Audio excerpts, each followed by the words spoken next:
Mount and Blade 2 Bannerlord. It has been in early access for so long now, and we've all been asking, when are we going to get that full release? Because with it, hopefully we'll get full modding tools, maybe even private servers so we can host some cool multiplayer events, clashing clans against each other, Napoleonic Wars mods, Lord of the Rings mods, Full Invasion 3. They should all be coming, right? Well, they can't, because we don't have a full release date, we don't have full modding tools, and we don't have private servers. But Taleworlds like to tease us. They like to bring little bits here and there to give us a bit of information, but they haven't actually done that this time. They've released a slew of info, massive amount of teasers, and a load of information of what we're going to be getting in the near future with Mount and Blade 2 Bannerlord. It's been a while since we've had a proper developer blog, but this is the best thing we've had so far. An article talking about the future for Mount and Blade 2 Bannerlord. Of course, recently we did get some cool updates, most specifically being the duel mode, a new multiplayer mode where you go into a server, find someone to fight your glory against, and head off into an arena to prove your worth. I made a full in-depth video on that, so make sure you click the card above if you haven't looked at the duel mode so far. I definitely recommend going and check it out. It is basically what it says on the tin, so if you're not a fan of that one-on-one combat, maybe it's not for you, but if you do like to test your skill, the duel mode is a pretty good way of doing it. Of course, we still got crafting orders, and there's now keep battles within the campaign when you're sieging castles, but there's been a few things that we have all been waiting for, and that's what I'm going to be getting into. Now, Taleworlds have said they're not going to be going to Gamescom. Gamescom was a massive staple for the company, going to the event in Cologne in order to show off some of the new features, some new gameplay, or some teasers of Bannerlord. And they've been doing that for the last 5 or 6 years, and it has been incredible. It's been a staple of this channel to review and react to everything that's come, and I'm kind of upset that it's not happening, but you can understand why. How expensive it is to get people to go to Gamescom, especially during the pandemic, and even though there have been online events, they kind of just said that they want to just put their heads down, focus, and get into work, and I can't really blame them. But one of the main things that came in Developer Blog 7 was talking about the battle terrain system. This was an awesome new thing for the Mount and Blade franchise. We have seen it before in other games, such as the Total War games, most specifically being Rome Total War, where it was really fashioned and refined to the best of its extent, where you'd go into a battle on the overworld map, and that battle scene that would load up, you know, the scene that you know in the field battles and sieges, would relate directly to the overworld map on top. For example, if you had your army or your party guarding a bridge on the overworld map, once you go into a battle, you and the enemy forces will be fighting a bridge battle, and whether there were buildings or mountains, ships or water on either side of you, that would be shown and related to within the battles themselves. And I can't wait for this sort of thing. This announcement really stirred up a lot of hype because it was something that was such a big factor and so unique in the Total War franchise, and they took it out. So there's not really a game that's championing this type of battle terrain system, and maybe Bannerlord could be the newest in order to bring it back from the depths, because it is an incredibly immersive way of creating this relation between your strategy maps and battle maps. Whilst it was announced a few months ago, Taleworlds have of course said that they're continuing work on it. However, the sheer scale is going to take a while to get it done. Although, once it is done, we should probably get it in some sort of basic form to start with, but through updates they'll be adding in more and more scenes in order to create more and more variety in maps in order for you to play as in the battle terrain system for your campaigns. Speaking of battles in your campaigns, something really cool is the Order of Battle update that we should be getting in the future. This is very much beginning to feel like a tabletop game. Have you guys ever played Hail Caesar? It's an ancient tabletop game where you paint little models, a bit like Warhammer, but a bit more realistic and set in the real world. It's fantastic. I love playing it, especially painting the models, but this Order of Battle is a massive factor of those sort of things. It's almost a deployment screen like we've seen in Total War games once again, but it gives you the opportunity to set up your troops how you want them before the battles start. Now, we do see this to some extent in the siege battles where you put your siege weaponry, whether it's ballistas, onagers, trebuchets, but now we get it just in the field battles where you can move your troops about, and of course you can select different heroes if you want to assign them to a different formation, a different unit, set up how they go about their battle, if they're leading it or they're just sitting at the side, and what strategies they use once the battle commences. And once the battle commences, you'll see your army in full flow using the Bannerbearers that we're going to be seeing in an update later on. I know many of you guys have been playing with the banner mods for Mount and Blade 2 Bannerlord. It kind of is in the name, but it adds loads of banners for each of your troops. It looks fantastic on the battlefield, but when they're actually officially added into the game in a future update, they're actually going to have different effects on the soldiers that have the banner in their unit. Nothing has been confirmed yet. They've been very vague about the actual buffs, but I'm expecting things like morale boosts and the like. Maybe archers will be given a tiny bit more accuracy if they have a banner in their unit, but I guess that completely depends on how realistic Taleworlds really want to go with the buffs that the banners give your troops. But moving on to sieges, as I mentioned at the beginning of this video, we had a new update that added in keep battles. Once you'd taken the outer walls of a castle and you got inside, there'd be a last stand where the defenders would hold the keep, an indoor mosh pit to the death, the last chance for you to defend what is rightfully yours. But it doesn't stop there. Taleworlds are adding in a completely new element to siege battles as well in the campaign, and this comes in the form of sally out missions. When you are defending against an oncoming attacker, you have the chance to just hold your line, wait for them to attack, and you can then commence a siege battle, or you can go after them. Maybe you think you have the better army. Maybe that army that's attacking your castle is waiting for reinforcements and you don't want them to get there. So you need to sally out to defeat that army before they get their reinforcements, and you can now do this. Now, previously you were able to do it, but it just commenced a field battle as you'd expect in any other Mount & Blade campaign battle. But Taleworlds are working on bringing us full sally out missions where you'll be able to see the castle in the background. Maybe you have to charge through the gates. Maybe you'll even get the support of some artillery on your castle walls, possibly even be able to put archers up there and maybe use the castle a little bit to your advantage whilst you sally out from the gates in order to defeat the enemy. But that's pretty much it that we've got from the single player. Now, if you're just interested in single player and that's all you really care about, this is the end of the video for you. But I'm going to be talking a bit about the multiplayer, what we'll be getting very soon, and of course some sort of vague date that Taleworlds have given us for a full release of the game. But let's hop into multiplayer. Multiplayer will get ranked matchmaking, which will really start boosting up that competitive scene, which I think is a fantastic idea. It was very popular in Warband, and whether or not you were in it or a fan of it, there was a lot going on there. There was a massive Mount & Blade esports tournament called the Battle of Bucharest, which was a lot of fun to watch, and I really hope they bring it back here. There'll be progression systems, adding a bit more content to the multiplayer, and, well, more reasons to actually play it than there is at this point in time. There'll be skins that you can unlock. So far, they've said these will all be unlocked with XP in the game, and as they are called skins, I'm hoping they're just aesthetic things that won't change the actual gameplay, but that's one that I'm going to have to keep on my radar because that's starting to look somewhat suspicious. Downwards, we did hear the rumor that voice chat would be coming into the game, and that has once again been confirmed. That is being worked on. Rudimentary versions of it have been tested, but they're still working on that to get it to a good stage. However, voice chat in Bannerlord actually terrifies me. I think it's going to be incredibly entertaining, but we're just going to get a lot of repeats of those hold fast videos on YouTube, aren't we?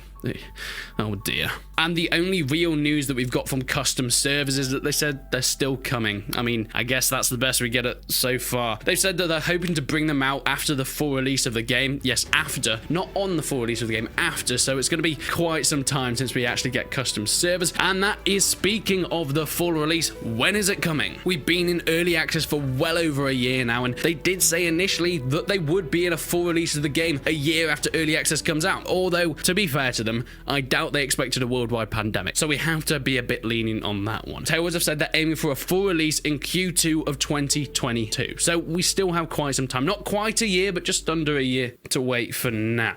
Although they have mentioned they are confident they're going to hit that Q2 of 2022, but we know how it works out for Mount & Blade a lot of the time, so we'll see how that pans out, but I wouldn't hold out too much hope until a bit closer to the time when we really get some solid evidence of that. There was also confirmation that the game will be coming to consoles, maybe not on full release, but just after as well, if anyone really cares about that. But that's pretty much it. That's pretty much everything that we've been told about the upcoming future of Bannerlord. There's also some news about modding support, but I will leave that linked in the description since I think most people don't really care about it. It is saying that modding support is coming, but it's mostly talking about the tools you can get, so unless you're a modder yourself, I don't think it's all that interesting to us. But please let me know what you think. What part of this roadmap are you most looking forward to? Make sure you leave a comment down below. But leave a like on the video if you enjoyed it, leave a dislike if you didn't. But until then, I will see you in the next one.